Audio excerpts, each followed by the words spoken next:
Dewa Perang Yesikai. Bab 456. Semua orang terkejut.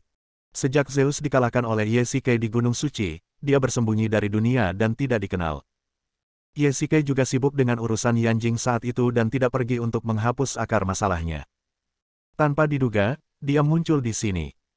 Haha, mimpi buruk, penghancur jiwa, Ratu Iblis, badak hitam, dan wanita cantik itu, dia pasti pengkhianat organisasi roh makam. Zeus menghampiri Afrodite sambil tersenyum dan menepuk lembut wajah cantiknya.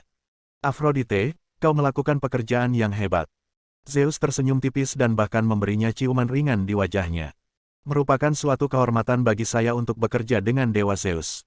Afrodite menundukkan kepalanya sedikit dan berkata sambil tersenyum. Kalau begitu, biar aku saja yang membalas dendam. Zeus berbalik, mengibaskan rambut emasnya, menatap semua orang dengan dingin, dan berkata ringan, lalu dia membuka tangannya dengan pedang Raja Dewa di tangannya, siap menyerang semua orang kapan saja.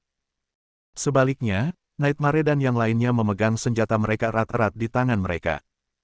Zeus selalu dikenal sebagai dewa terkuat, dan dia jarang mengambil tindakan. Kebanyakan orang yang layak diserangnya kini sudah mati. Terlebih lagi, karena dia berani muncul kali ini, itu berarti kekuatannya telah pulih, jika tidak, dia tetap tidak akan menjadi lawan Yesikai. Akibatnya, tekanan pada semua orang menjadi lebih besar, karena ada dua dewa utama di sisi yang berlawanan.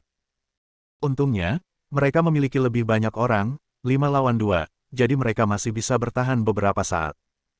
Sebagai kekuatan tempur terkuat, Nightmare harus bertahan cukup lama untuk memungkinkan semua orang mundur. Hei, teman lamaku Hades, mengapa dia tidak datang? Zeus melirik kerumunan dan secara tak terduga menemukan bahwa Yesikai tidak ada di antara kerumunan. Matanya tiba-tiba menjadi tajam, jelas dia tidak menduga hal ini. Afrodite, apa yang terjadi?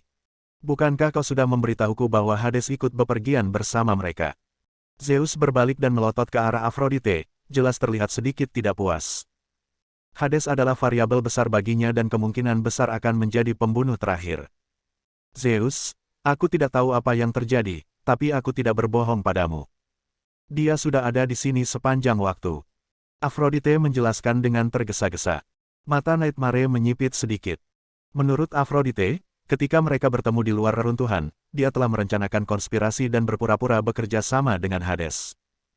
Faktanya, dia telah bersekongkol dengan Zeus sejak lama untuk memikat semua orang dari Hades ke sini, mengepung, dan memusnahkan mereka.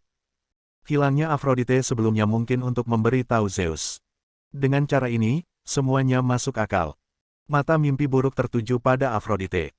Ia sangat kesal karena dirinya telah jatuh ke dalam perangkap Afrodite dan Zeus, yang mengakibatkan seluruh tim terjerumus ke dalam krisis. Kalian cepat mundur dari lorong samping. Aku akan menghentikan mereka. Mimpi buruk berkata lirih kepada orang-orang di belakangnya. Tidak, aku akan menemanimu.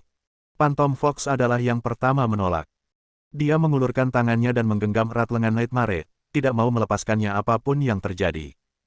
Ekspresinya yang tegas membuat Nightmare merasa sedikit bingung.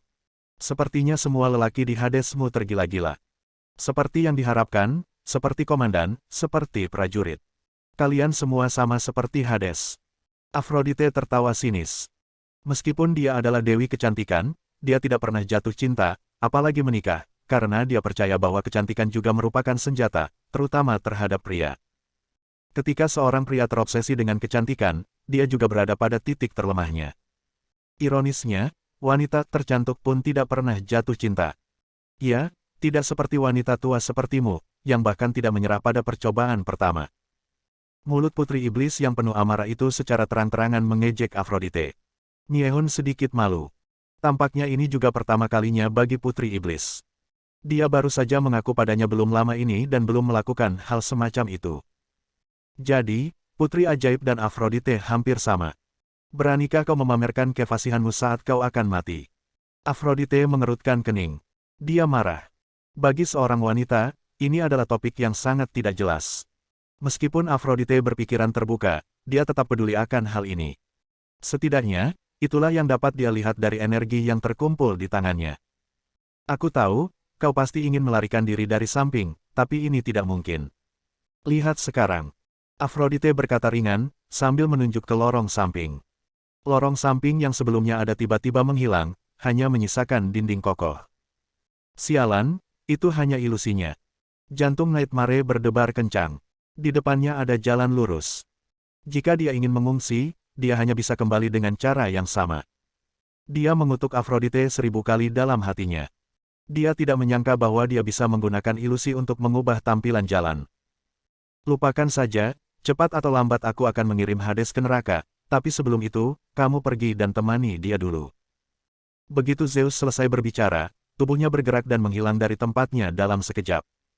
Sebagai dewa utama, dia malah menggunakan cara serangan diam-diam yang tercela. Zeus sungguh tercela. Minggir. Mimpi buruk berteriak, dan tombak ganda di tangannya langsung menghadapi serangan Zeus. Kedua tombak itu disilangkan di depannya dan dengan paksa menghentikan serangan pedang Raja Dewa. Cepatlah pergi. Mimpi buruk menoleh dan berkata dengan tegas, wajahnya memerah, darahnya melonjak, dan kekuatan internalnya telah mencapai batas kecepatan tercepatnya, tetapi menghadapi serangan Zeus, dia masih tampak sangat berjuang.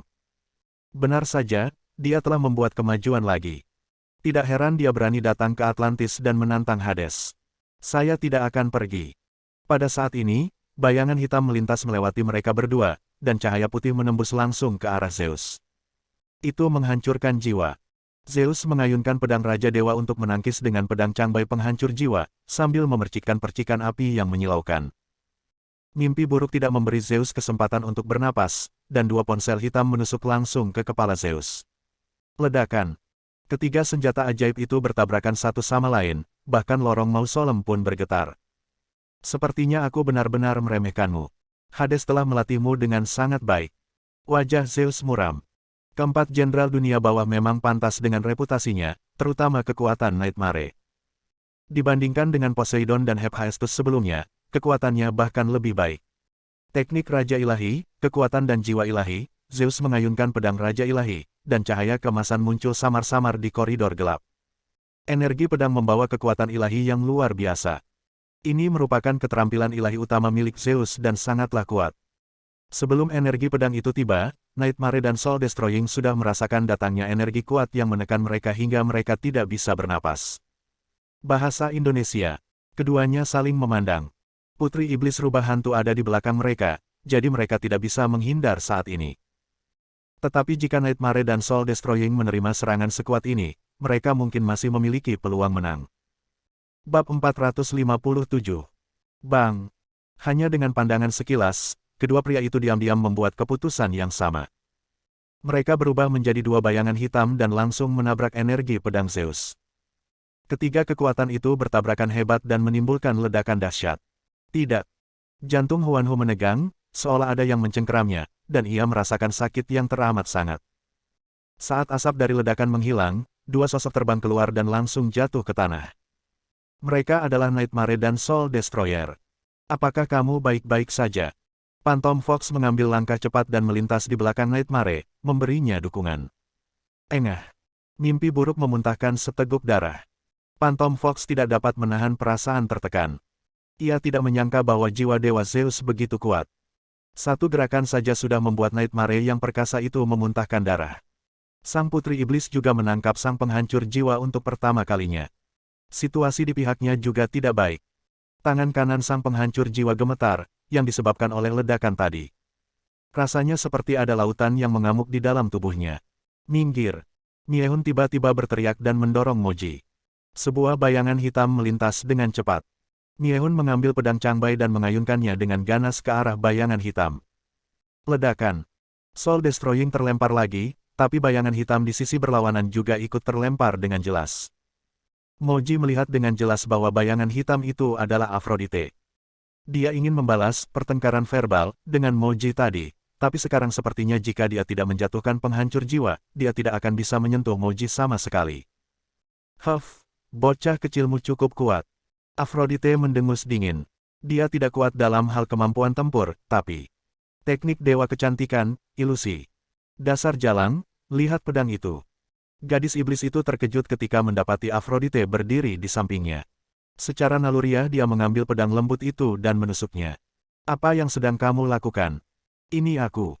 Putri iblis itu segera menghunus pedangnya dan menusukkan langsung ke tubuh Aphrodite. Anda. Sang putri iblis menggelengkan kepalanya. Orang di depannya bukanlah Aphrodite, tetapi sang penghancur jiwa. Ujung pedang lembut itu masih menusuk tubuhnya. Maafkan aku, maafkan aku.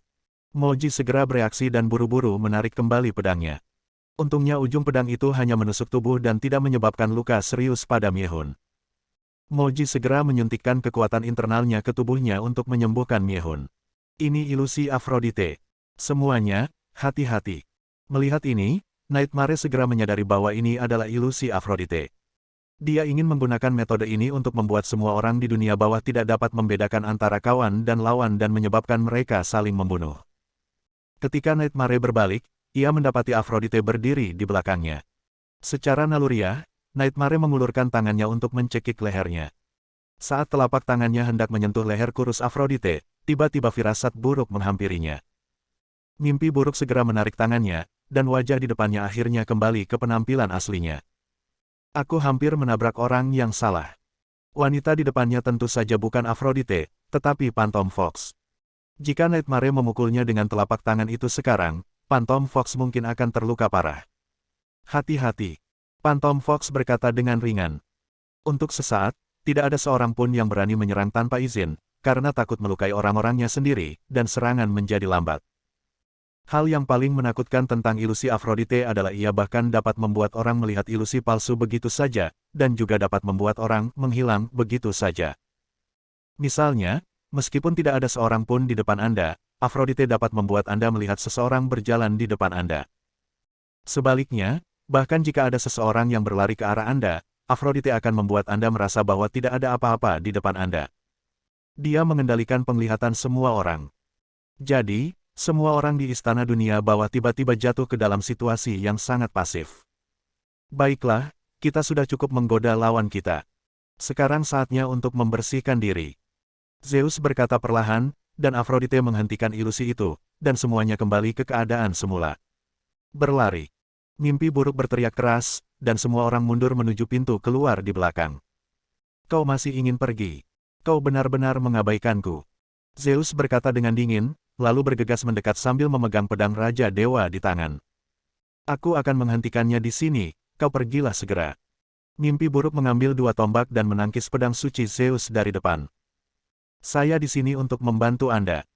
Pada saat ini, sebuah tubuh besar menyerbu dari samping dan mendorong Zeus menjauh. Badak hitam, cepatlah mundur bersama mereka. Aku akan melindungi jalan mundurmu. Nightmare memerintahkan dengan tegas dan mendorong Black Rhino menjauh. Tidak, Tuan Mimpi Buruk, aku meminta untuk melindungimu. Kau dan mereka pergi dulu. Badak hitam itu melintas di depan Nightmare, dan tubuhnya yang besar menghalangi lorong sempit itu. Tidak, pergi sekarang. Nightmare mencoba menariknya, tetapi Black Rhino tidak bergerak sama sekali. Sungguh pemandangan yang penuh kasih sayang. Kalau begitu, kalian semua harus tinggal di sini. Zeus mencibir. Dia sudah bereaksi. Aku tidak menyangka orang bodoh sepertimu berani datang dan menghentikanku. Pergi. Black Rhino mengambil kesempatan untuk mendorong Nightmare, mengambil pedang panjang dan berbalik untuk bertarung dengan Zeus. Kau hanya sedang mencari kematian. Zeus mengumpulkan seluruh kekuatannya dan menebas lengan badak hitam itu. Lengan yang berdarah jatuh langsung ke tanah. Lengan kanan Black Rhino terpotong seluruhnya. Kesepuluh jarinya terasa sakit, belum lagi lengannya yang putus. Meskipun badak hitam adalah seorang kultivator, dia tampak pucat saat ini, menggertakkan giginya erat-erat, darah mengalir dari sudut mulutnya. Menghadapi Zeus, dia hampir bunuh diri, tetapi dia ingin memberi waktu bagi semua orang untuk mundur. Persetan. Zeus menyerang lagi, dan pedang Raja Dewa menembus dada kanan badak hitam itu. Aku akan membunuhmu. Mata Nightmare berubah merah. Zeus sedang membunuh saudara-saudaranya, dan dia ingin pergi dan mencabik-cabik Zeus. Miehun, bawa dia pergi. Badak hitam berteriak, dan Miehun berlari maju untuk memeluk tubuh Mengyan erat-erat. Huanhu dan Moji juga maju untuk menghentikan mereka. Bukannya mereka tidak ingin menyelamatkan Black Rhino, tapi sekarang. Aku akan mati bersamamu. Badak hitam menoleh dan melotot tajam ke arah Zeus.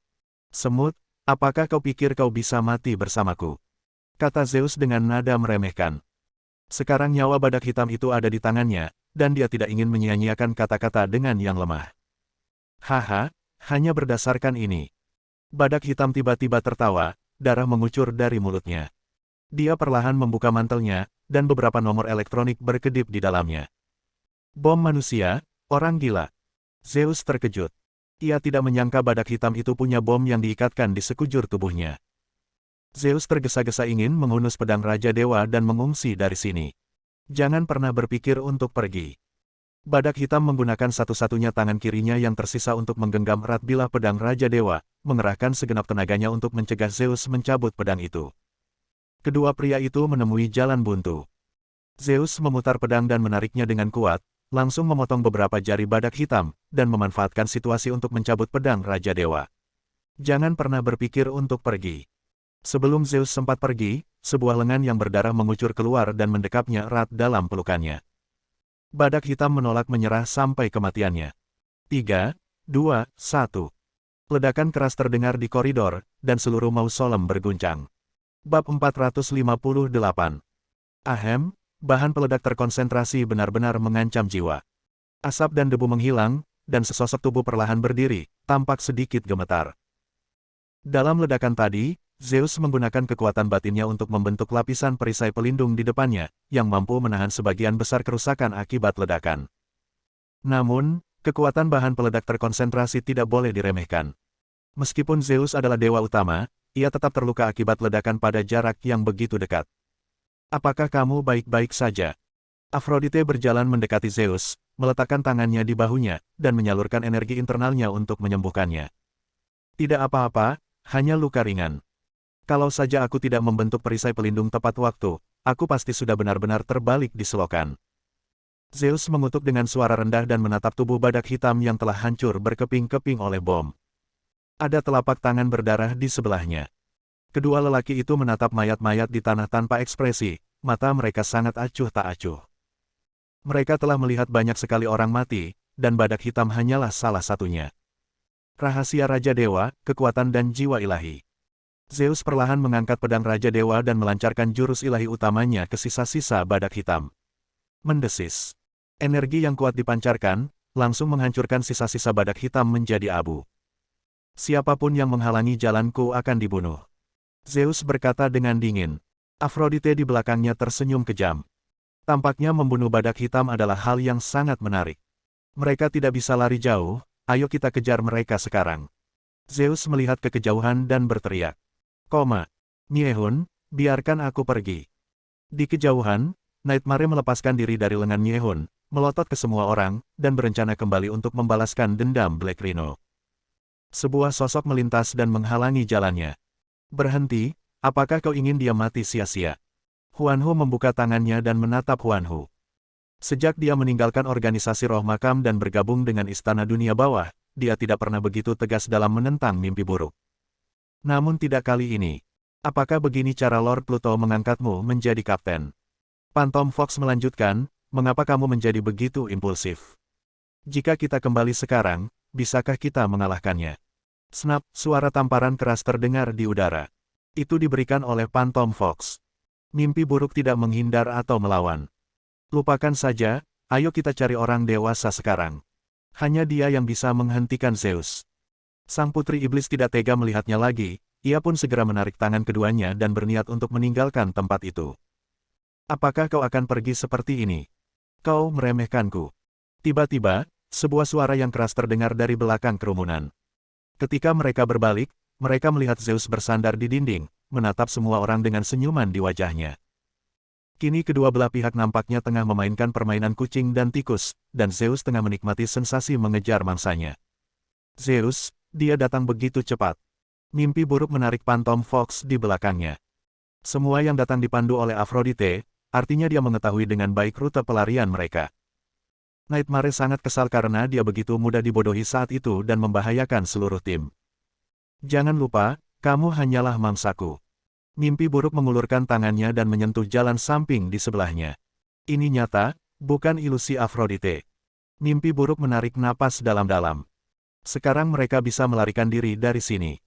Kalian pergi dari jalan samping, aku akan tinggal dan menghentikannya. Tidak.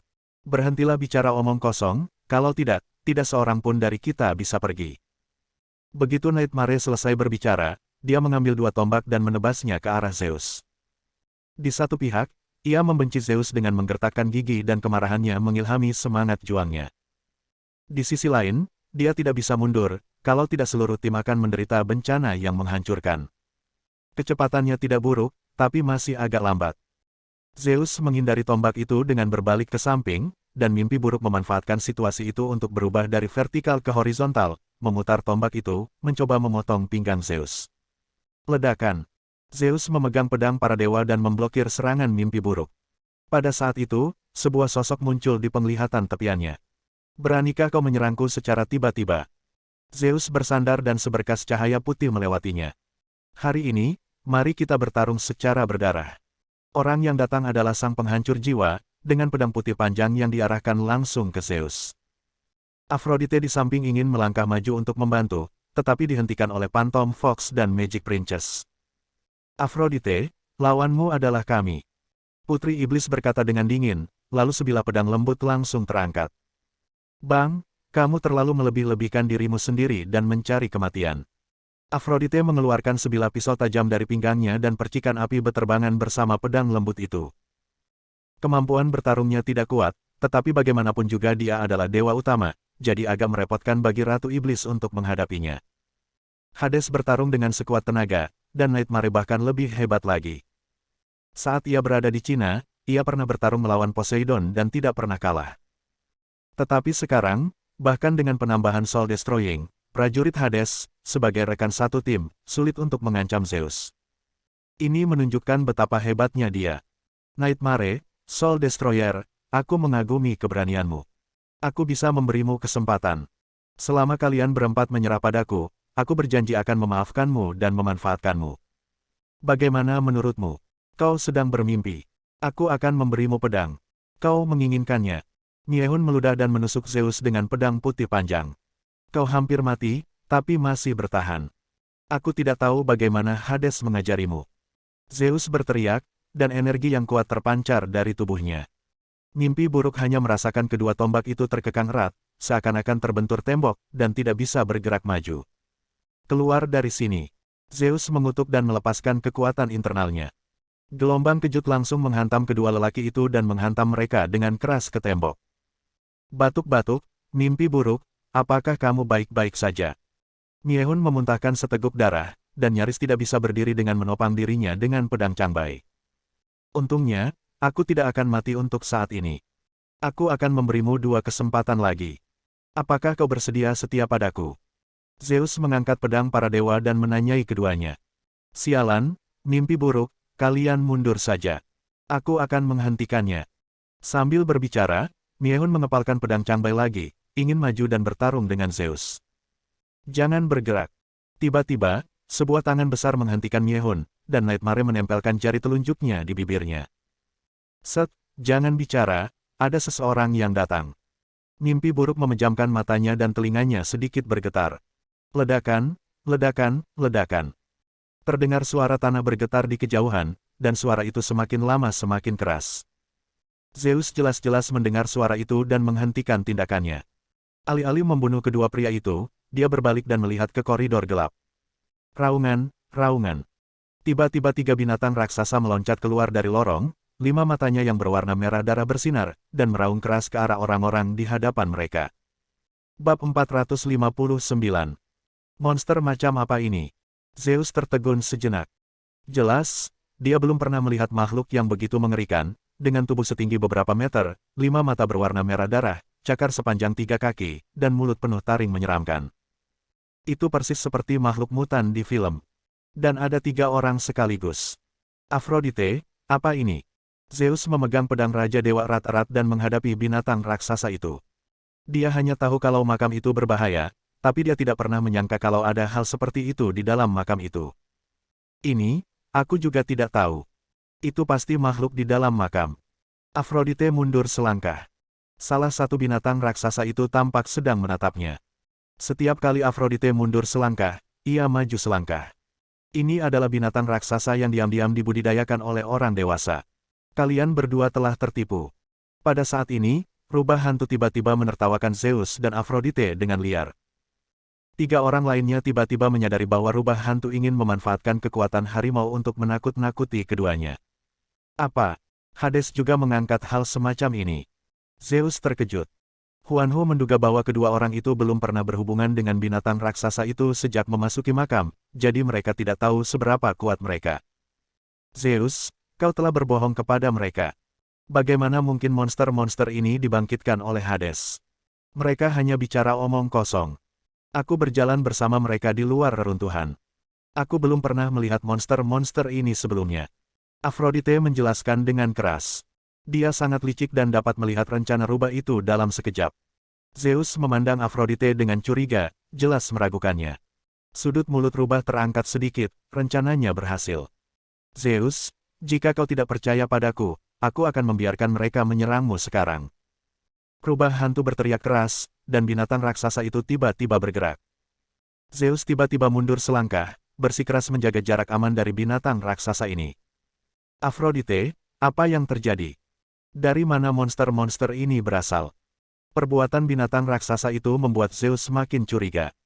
Orang yang mudah curiga ada kelebihannya, yakni mudah menemukan masalah, namun juga punya kelemahan, yakni tidak bisa mempercayai rekan satu timnya dan mudah curiga tanpa alasan.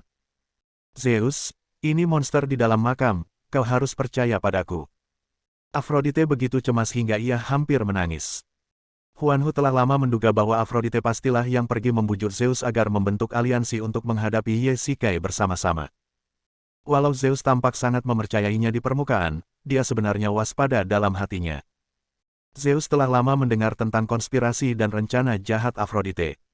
Zeus memang sangat kuat, tetapi ia tidak akan membiarkan orang lain menggunakannya sebagai senjata tanpa alasan. Binatang buas, serang. Rubah hantu itu meraung dan kejadian yang mengejutkan pun terjadi. Para binatang benar-benar bergerak dan memandang Zeus. Teknik Raja Ilahi, kekuatan dan jiwa ilahi. Zeus tidak peduli dan langsung menggunakan kemampuan ilahi utamanya. Dia dikenal sebagai dewa utama yang terkuat. Salah satu tujuannya kali ini adalah mengalahkan Ye-Shikai. Jika dia menyerah di sini, bagaimana orang luar akan memandangnya? Siapa yang menyerang pertama kali adalah yang terkuat. Siapa yang menyerang terakhir akan menderita. Zeus akan menggunakan tipu daya terkuatnya untuk menghadapi ketiga binatang raksasa ini. Energi pedang yang kuat membawa serta momentum yang agung. Inilah kekuatan suci Zeus dan juga jiwa pedang Raja para Dewa ini.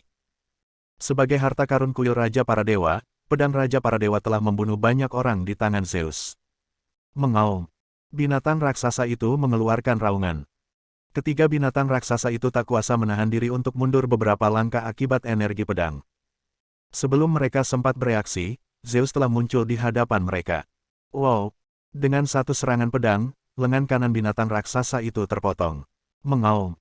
Binatang raksasa itu menjerit menyayat hati dan segera menerkam dengan cakar kirinya, mencoba mencabik-cabik Zeus. Zeus menggerakkan tubuhnya dan dengan mudah menghindari serangan balik binatang raksasa itu. Cakar kirinya menghantam dinding batu dan menggoresnya dengan keras. Beberapa bekas cakaran yang dalam, beberapa sentimeter dalamnya, segera muncul di dinding batu yang halus. Kau memang seekor binatang buas, dan kau masih ingin melawan aku. Zeus tersenyum penuh kemenangan dan mengangkat pedang para dewa untuk mengakhiri kehidupan binatang raksasa itu sepenuhnya.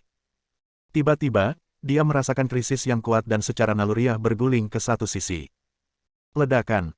Sebuah cakar raksasa turun dari atas dan menghantam tanah dengan keras. Jika saja Zeus tidak melarikan diri saat itu, kemungkinan besar dia akan terluka parah. Kecepatannya sungguh cepat.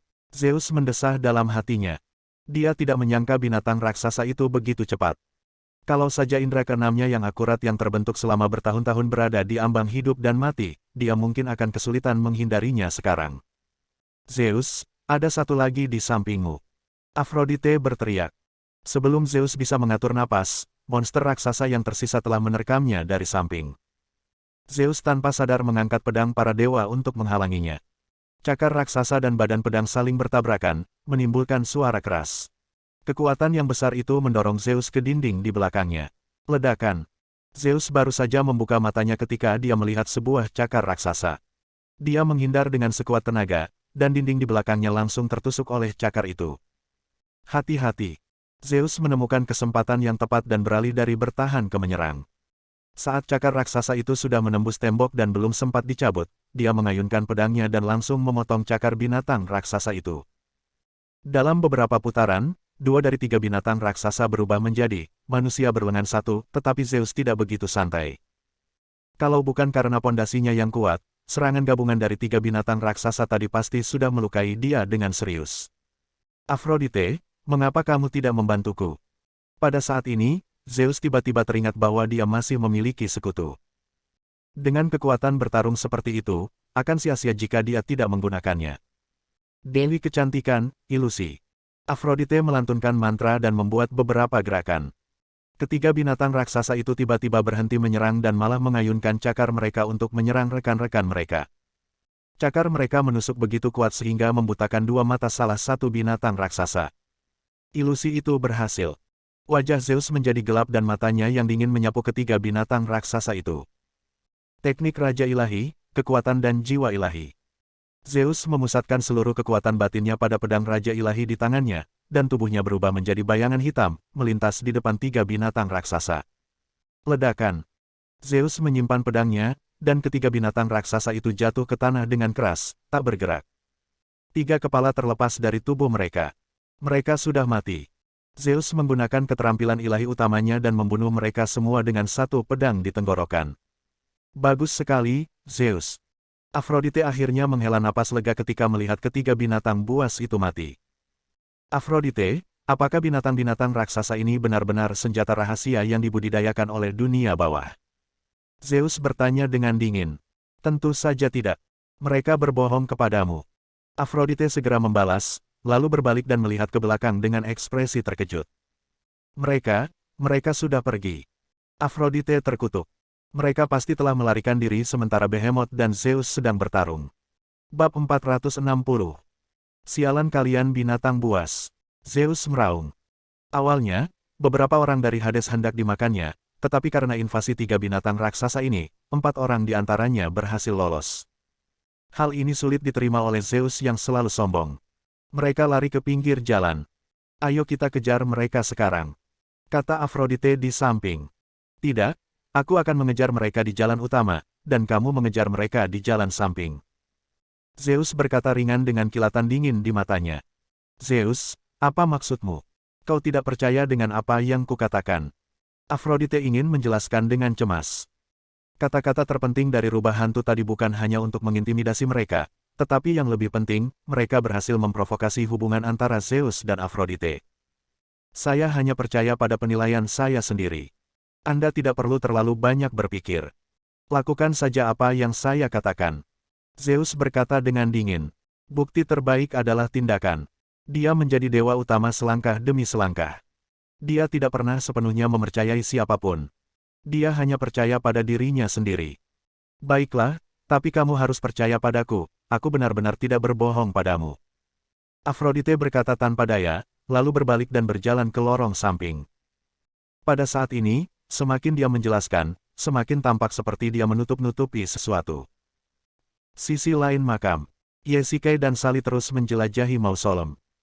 Mereka sebelumnya telah menemukan unsur api di sebelah barat kota, tetapi Sally membuat tebakan berani bahwa keempat unsur itu ditempatkan di 4 arah mausolem sesuai dengan 4 arah timur, selatan, barat, dan utara. Yezikai mengangguk dan setuju dengannya. Hal ini juga sejalan dengan struktur mausolem yang simetris. Sekarang mereka telah tiba di mausolem di selatan kota. Hati-hati. Saat Sally baru saja membuka pintu, Yezikai tiba-tiba berteriak dan menarik Sally.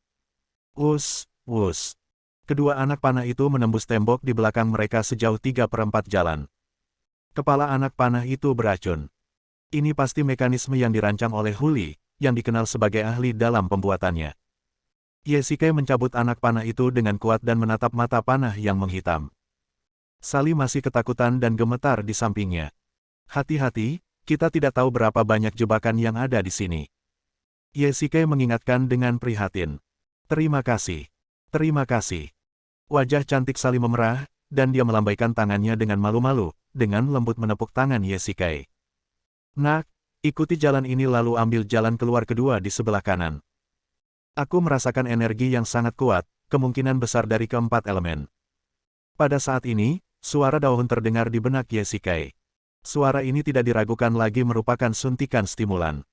Daun setara dengan mentor hidup Yezikai, dan akan selalu membuat beberapa keputusan yang tepat untuknya di saat-saat kritis. Benarkah? Sebenarnya ada 4 elemen di sini. Yesike bergumam, lalu berbalik menatap Sally dengan penuh semangat. Ikutlah denganku, aku tahu jalannya. Yesike meraih lengan Sally dan mereka berjalan maju. Hades, apakah kamu tahu cara membuka pintu ini? Keduanya menatap kosong ke arah pintu besi berat di hadapan mereka, yang dengan dingin menghalangi mereka. Saya pun tidak tahu. Yesike berjalan ke gerbang, mengalirkan energi internalnya, dan mencoba mendorong pintu. Namun, energi internal yang kuat tampak tak berdaya di depan pintu yang dingin itu, dan pintu itu masih berdiri di sana, tidak bergerak. Ini sungguh aneh. Yesike tidak yakin.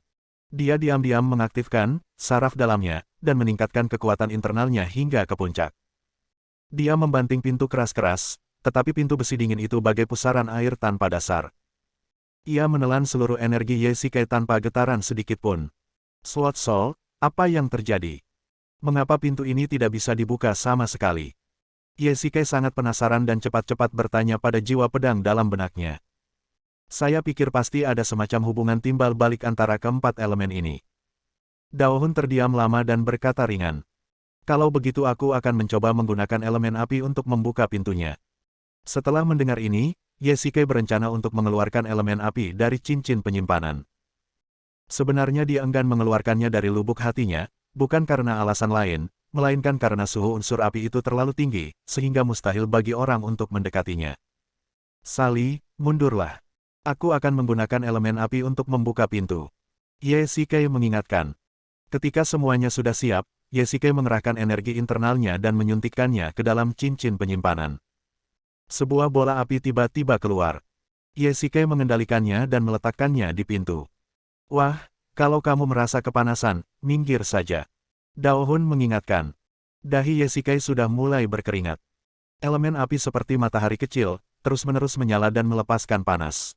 Tidak, saya ingin melihat apa hasilnya. Yesike menekan panas dan memasukkan energi internalnya ke elemen api. Suatu kejadian yang mengejutkan terjadi.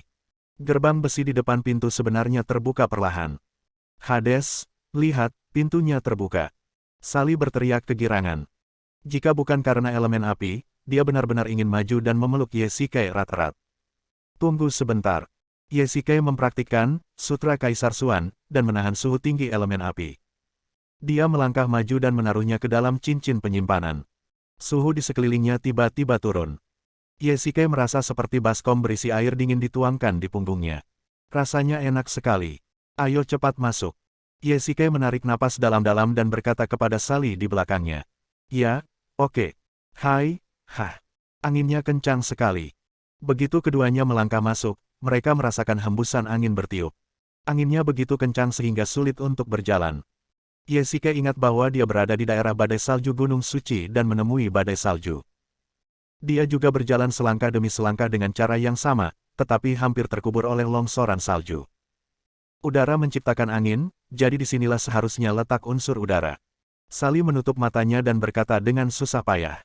Sialan, tak seorang pun dari mereka yang akan diam.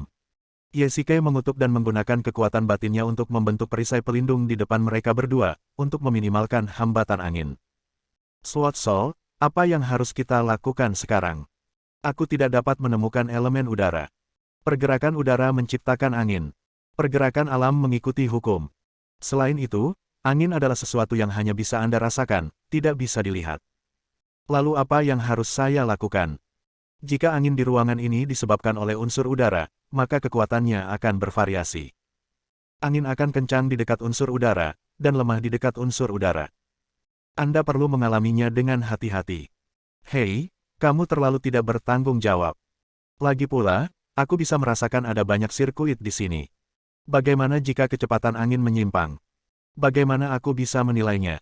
Yesike tidak bisa menahan diri untuk tidak mengeluh. Dalam istilah manusia, ini adalah superposisi vektor gaya angin. Anda perlu menemukan sumber angin melalui analisis. Yesike terkejut mendengar kata-kata ini. Mungkinkah dia harus mencari seorang fisikawan untuk datang ke sini terlebih dahulu untuk membantunya memecahkan masalahnya? Bersambung.